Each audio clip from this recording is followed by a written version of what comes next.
Hello, and welcome to the This Happened Today in History podcast. I am your host, Mr. Miller. This podcast will cover a number of topics that happened on this date in history. Please visit the podcast webpage at thishappenedtoday.buzzsprout.com.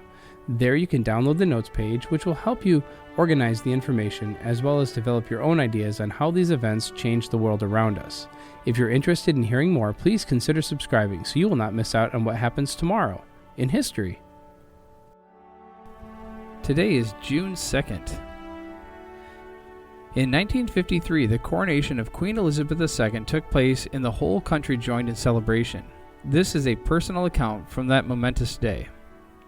The only problem on the actual day was the typical British weather. It poured with rain. But that didn't stop people all over the country holding parties in the decorated streets of their towns and cities, and in London the roads were packed with people waiting to see the processions that took place.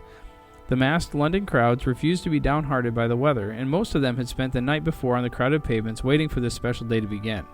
And for the first time ever, the ordinary people of Britain were going to be able to watch a monarch's coronation in their own homes. It was announced earlier in the year that the crowning of the Queen would be televised, and the sales of TV sets rocketed. Apparently, there had been much controversy in the government as to whether it would be right and proper to televise such a solemn occasion. Several members of the cabinet at the time, including Sir Winston Churchill, urged the Queen to spare herself the strain of the heat and glare of the cameras by refusing to have the ceremony televised. The Queen received this message coldly and refused to listen to the protests. The young Queen personally routed the Earl Marshal, the Archbishop of Canterbury, Sir Winston Churchill, and the cabinet. She had made her decision. Her motivation was clear. Nothing must stand between her crowning and her people's right to participate. So on June 2nd, 1953, at 11 o'clock, all over the country, people settled down in front of their television sets. Compared to the present-day ones, these television sets were quite primitive. The pictures were black and white, as color sets were not available then, and the tiny 14-inch screen was the most popular size. The Queen arrived at Westminster Abbey looking radiant, but there was a problem in the Abbey: the carpet. The carpet in the Abbey had been laid with pile running the wrong way, which meant that the Queen's robes had trouble gliding easily over the carpet pile. The metal fringe on the Queen's golden mantle caught in the pile of the carpet and clawed her back when she tried to move forward. The Queen had to tell the Archbishop of Canterbury, "Get me started." Another problem was that the holy oil with which the Queen was to be anointed at the ceremony, and which had been used at her father's coronation, had been destroyed during a World War II bombing raid, and the firm who made it had gone out of business. But fortunately, an elder relative of the firm had kept a few ounces of the original base, and a new batch was quickly made up. The crowning ceremony took place exactly as it laid down in the history books, and when St. Edward's crown, this crown is only ever used for actual crowning, was placed on her head, the whole country, watching on their television sets, joined in as one celebration. So in spite of the rain, the coronation of Queen Elizabeth II was certainly a day to remember. God save the Queen. And in 1935, Babe Ruth was arguably one of the greatest baseball players to ever exist. Hell, his name alone means the baddest person to walk this earth.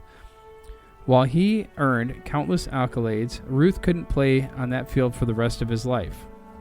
Following Boston Red Sox and New York Yankees runs, Ruth joined the Boston Braves in February of 1935. Much like Brett Favre, the player didn't want to step away from the game. At the age of 40, Ruth saw better days in his acclaimed career. His final season with the Yankees found him only making 22 home runs, and at that point he hadn't hit for under 30 home runs in a season since 1925. The Yankees were willing to trade him to the Braves, and after a lackluster season, Ruth's return to Boston was a big deal for the locals. After leaving the Red Sox, the franchise failed at returning to the World Series. The Braves were also on the hunt to obtain another World Series win. Ruth's time with the Braves had him pulling double duty. Aside from being a player, he was signed as a vice president. Upon his first Boston game in 16 years, 25,000 people came to see their golden child return. Ruth delivered big time by earning every Brave run in their 4-2 win over the New York Giants. Newspapers in the area were praising his performance, and the rest of the MLB took notice.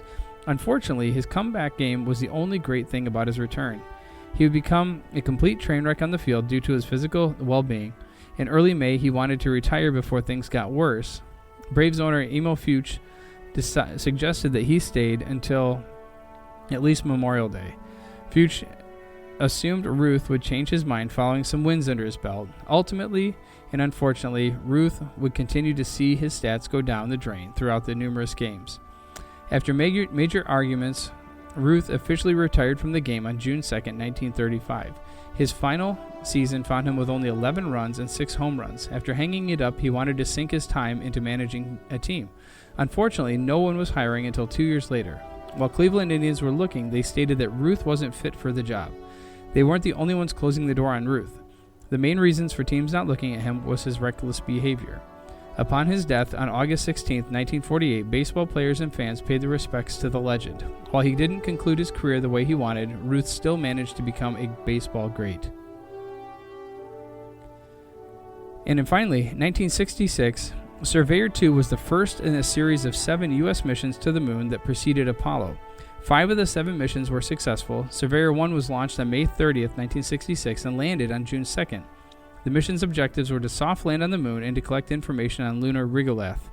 The first Surveyor spacecraft carried only a television camera system. The spacecraft landed on a relatively smooth Mars surface, an Oceus Procellarum, the ocean of storms.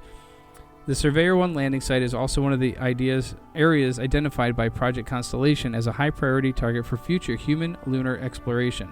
The scene shows the spacecraft just south of the subdued 40-meter diameter crater and about 110 meters northwest of a 190-meter diameter crater lined with boulders.